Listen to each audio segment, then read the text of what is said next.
Springfield.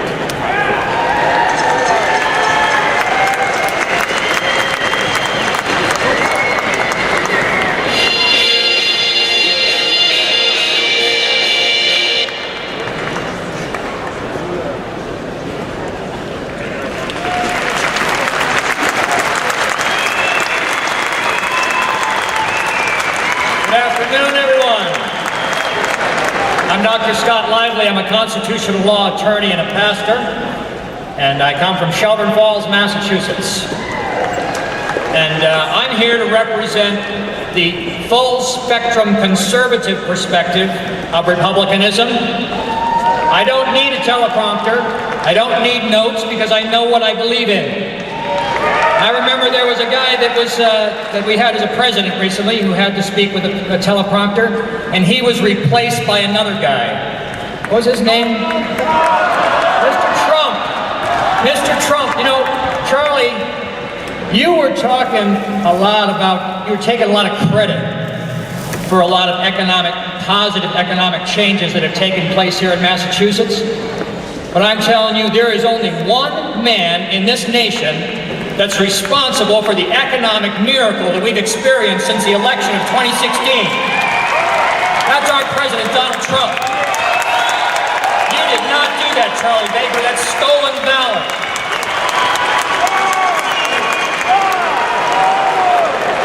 And all this nonsense about standing against sanctuary state.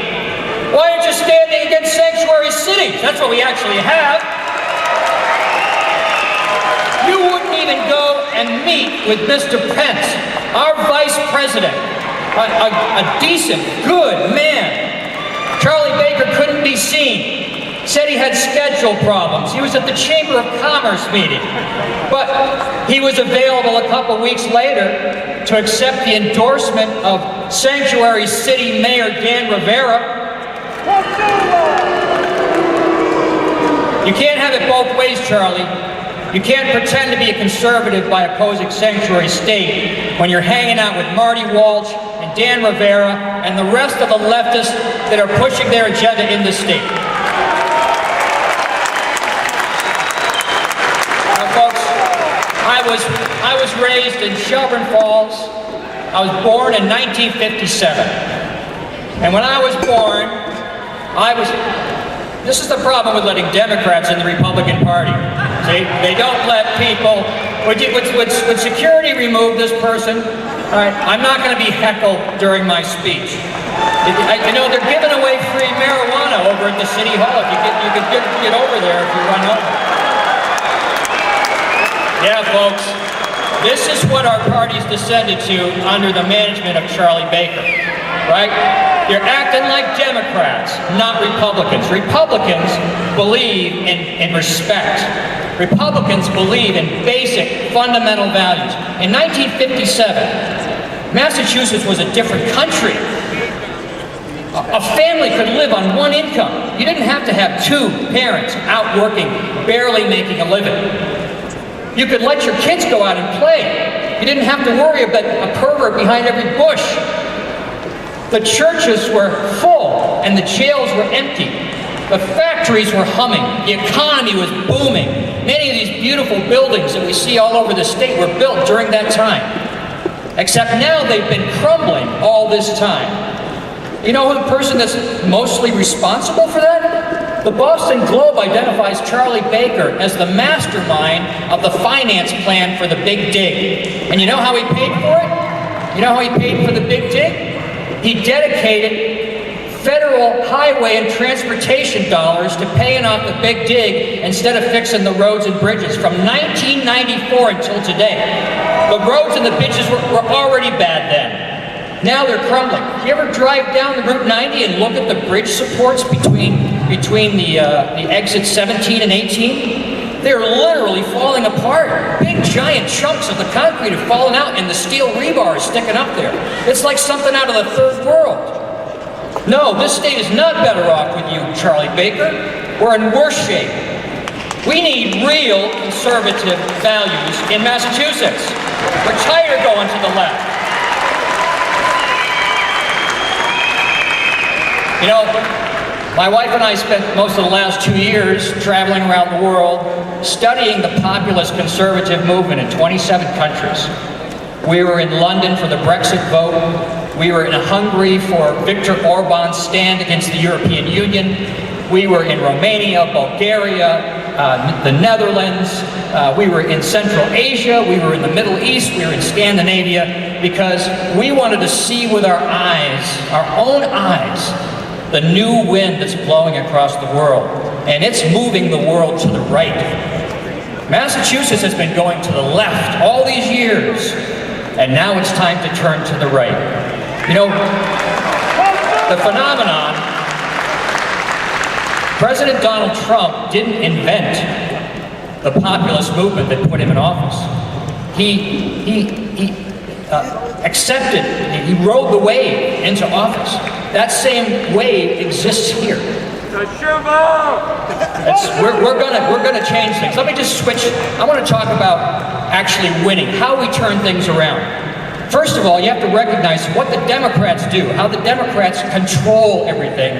It's just, they pose as people concerned about the disadvantaged. Then they demand money from the government to take care of those disadvantaged, money that they control. Then they use that money to create a gigantic entitlement infrastructure in which they hire an increasing number of public employee union permanent socialist voters. And then they pay them off with unfunded mandates in the contract benefits that the taxpayers are then stuck with for generations to come. That's why we're like something like $48 billion in debt for unfunded mandates. And all this is how the Democrats control. It seems like an unbreakable system, but it's not. You know, there was one man that came along and he showed how it's done. That man was Ronald Reagan. Ronald Reagan, that's right. Ronald Reagan won.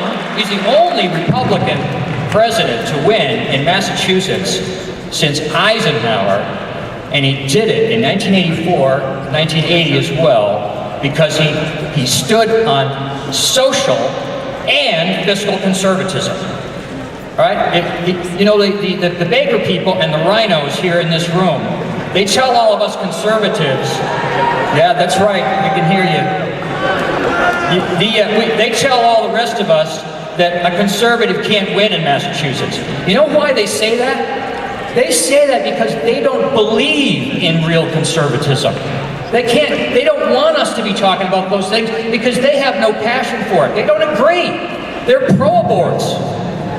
I'm 100% pro-life. I'm 100% pro-Second Amendment. I stand on the original intent of the Constitution. I'm 100% pro-Trump.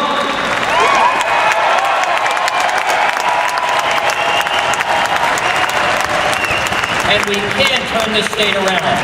We need to rebuild the Ronald Reagan coalition.